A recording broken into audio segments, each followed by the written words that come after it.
Y fue necesario crear, dentro del marco de protección de la Convención Americana sobre Derechos Humanos, la protección para esa población, ¿cierto? La protección para la orientación sexual, la protección para la identidad de género, como ha pasado con muchas otras poblaciones que no están protegidas directamente por la Convención, o digamos no están protegidas expresamente, como es el caso de las personas con discapacidad.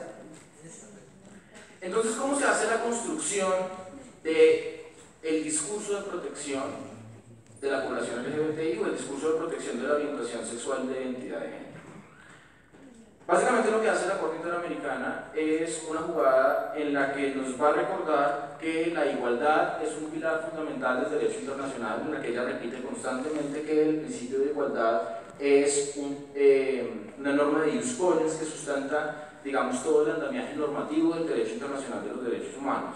Y nos reconoce que esa igualdad es lo que nos lleva a una idea de una unidad del género humano. Sin embargo, esa idea de unidad del género humano tiene una separación por grupos, ¿cierto? Entonces el principio de igualdad y la prohibición de discriminación a lo que nos va a llevar a nosotros es a que se prohíba poner determinados grupos sobre otros. Y esos grupos, o digamos la discriminación o la diferenciación que se hace por el motivo de que una persona pertenezca a ese grupo, siempre va a ser ilegal. Evidentemente, no cualquier tipo de diferenciación que se haga por medio de una ley va a ser inmediatamente discriminatorio. Nosotros tenemos que construir un discurso en el que el grupo que está siendo diferenciado tiene que ser protegido. Y si ustedes se fijan en el artículo 1.1 de la Convención Americana sobre Derechos Humanos, expresamente nos dice que se protege a las personas en razón de la raza, el color, el sexo, el idioma, la religión, las opiniones políticas, el origen nacional o social, la posición económica y el nacimiento. Esas, digamos, son las categorías tradicionales y, digamos, espero que nadie en esta sala pondría en duda jamás que estas son categorías de discriminación y cualquier diferenciación que uno pudiera hacer en virtud de estas categorías, pues inmediatamente sería contraconvencional o sería ilegítima a la luz de un ordenamiento jurídico garante de derechos humanos. Sin embargo, si ustedes se dan cuenta, en la última parte que se solicita es que se le quite la patria potestad de sus hijas biológicas a la madre, dado que fue, por ser una mujer lesbiana, ¿cierto? Entonces lo que estamos tratando de hacer acá, en este caso, es que el derecho civil chileno reconozca que las mujeres lesbianas no tienen derecho a criar a sus hijas, porque básicamente las mujeres lesbianas no son aptas para criar niñas, ¿sí? Es el discurso que tiene el padre de las niñas. Para hacer un poco corto el caso, la primera y la segunda instancia del juicio de tuición le dan la razón a la madre y explican básicamente que el ser lesbiana no es algo que sea contradictorio con la crianza de las niñas. Sin embargo, y por lo tanto le dan la custodia a la madre. Sin embargo, el caso llega a la Corte Suprema de Justicia de Chile por medio de un recurso que no es un recurso de casación, sino que es un recurso de queja, que es un recurso enfocado al control disciplinario de los jueces y no es un recurso que va a revisar el fondo de las sentencias de tuición, porque el juicio de tuición en Chile no tiene la posibilidad de acceso a la casación.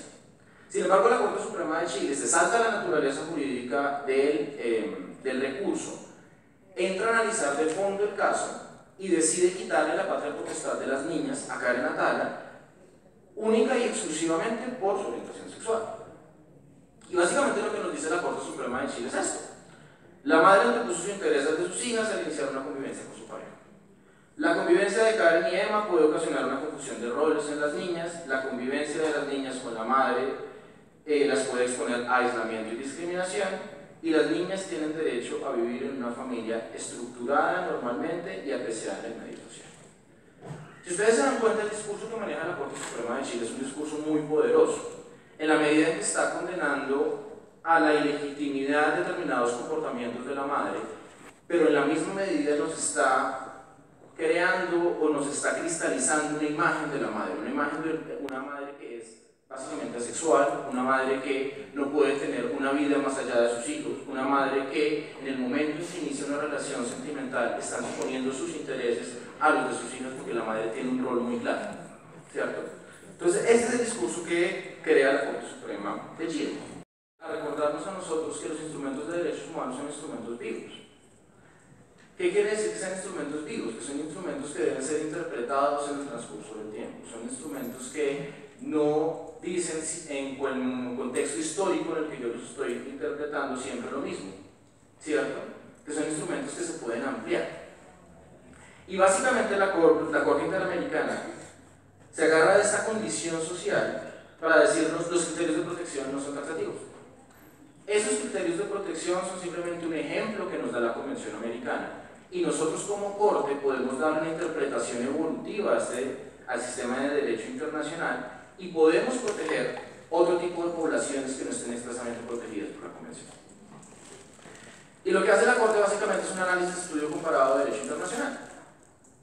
Paralelamente a la presentación del caso por parte de la Comisión Interamericana a la Corte, se gestó alrededor de la Asamblea General de las Naciones Unidas una serie de grupos de presión encabezados por una serie de organizaciones no gubernamentales de todo el continente para que la Asamblea General reconociera dentro de sus resoluciones anuales a la orientación sexual y la identidad de género como categorías protegidas por el derecho internacional. Ese fue un trabajo muy importante que le dio pie a la Corte para que pudiera crear el discurso de protección.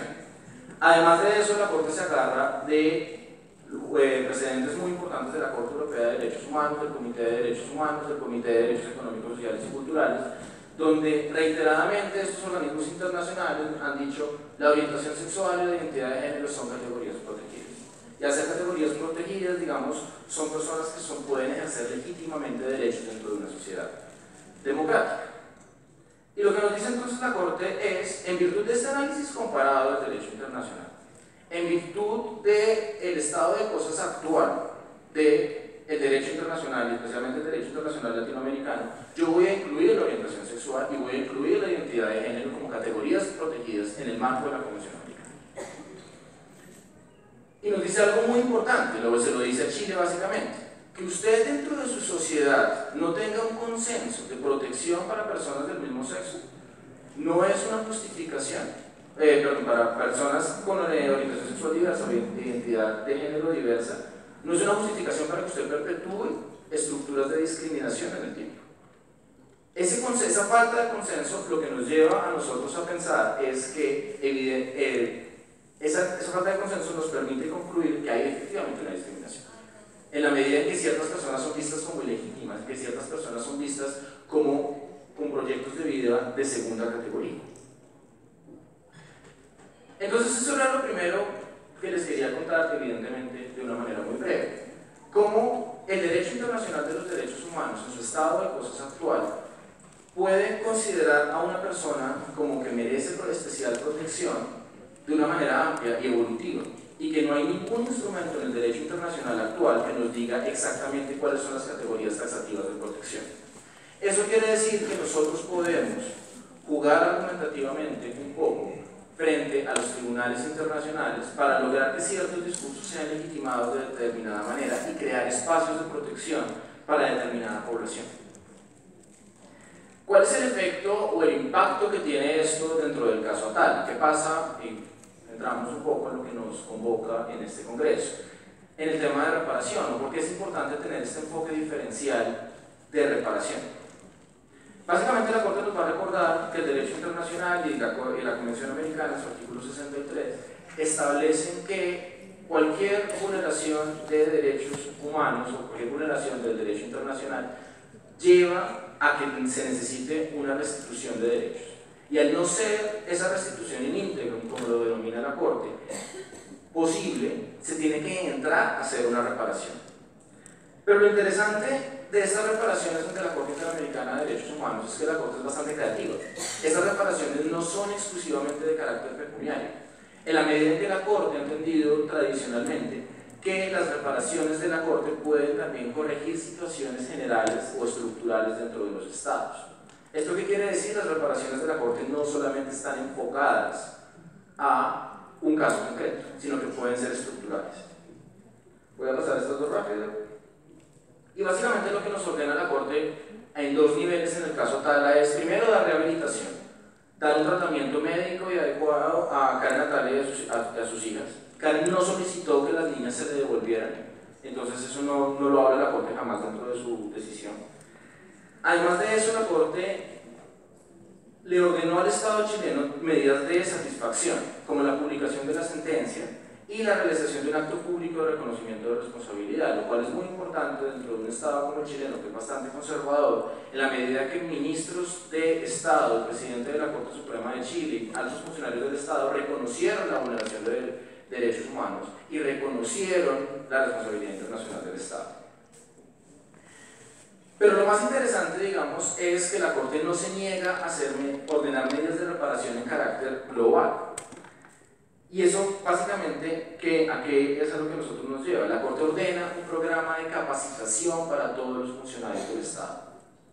¿Cierto? La Corte le ordena al Estado chileno que tiene que crear un programa diferenciado de educación para sus funcionarios públicos con un enfoque de orientación sexual e identidad de género para la protección de esta población, lo cual es algo que pues, difícilmente podría lograrse en un foro diferente. Además de eso, la Corte no se niega la posibilidad de ordenarle al Estado hacer cambios legislativos, como ya lo ha hecho en otros casos, como la última tentación de Cristo, donde la Corte Interamericana le ordena a Chile modificar su constitución y Chile lo hace. En este caso no lo hace, porque dice básicamente la discriminación no vino de la ley, la discriminación vino de la interpretación de la ley que hicieron los juzgados. Entonces no se ordena un cambio legislativo. Pero entonces, para cerrar, porque veo que el tiempo ya está siendo un corto, la Corte Interamericana divide sus programas de reparación para población sujeta de especial protección en medidas de reparación especiales y específicas para las personas del caso que se está conociendo, y en unas medidas de reparación generales o estructurales que pueden llevar a una corrección de una determinada situación estructural de violación de derechos humanos, lo cual es bastante fuerte e importante en este caso. Por otro lado, el Estado colombiano fue condenado este año, yo no sé si ustedes lo saben, por parte de la Corte Interamericana en el caso de Ángel Alberto Duque contra Colombia. Y este es un caso bastante interesante porque es un caso de reconocimiento de pensión a parejas del mismo sexo, en una situación que pareciera haberse superado dentro del marco de la jurisprudencia de la Corte Constitucional alrededor del año 2007-2008. En este caso, básicamente lo que la Corte, y ya veo el rojo del semáforo allá, entonces voy a pasarlo muy rápido, lo que nos ordena la Corte Interamericana, y es muy interesante para cualquiera que se dedique a estos temas, es que las sentencias de la Corte Constitucional de reconocimiento de parejas del mismo sexo se tienen que interpretar como que deben ser pagadas las mesadas pensionales desde el momento en que se hayan solicitado por primera vez ante la jurisdicción interna colombiana. En términos muy generales, lo que nos ordenaba la Corte Constitucional es que las sentencias tenían efecto retroactivo, ¿cierto? Pero las acciones de reconocimiento de mesadas pensionales prescriben a los 3 años, ¿cierto? Entonces, yo solamente podía tener derecho al acceso a mi mesada pensional de los últimos 3 años. Lo que nos dice la Corte Interamericana es, eso es discriminatorio, y desde el momento en que se haya presentado la petición ante la jurisdicción interna, en el caso de Ángel Alberto Duque en el año 2002, se tiene que reconocer todas las mesadas pensionales. Entonces, en términos de reparación, a pesar de que la sentencia de Duque no genera unas órdenes de reparación estructural en el contexto colombiano, sí modifica un poco nuestro ordenamiento interno, o intenta modificar un poco nuestro ordenamiento interno en la medida en que amplía el marco de solicitud de mesadas pensionales.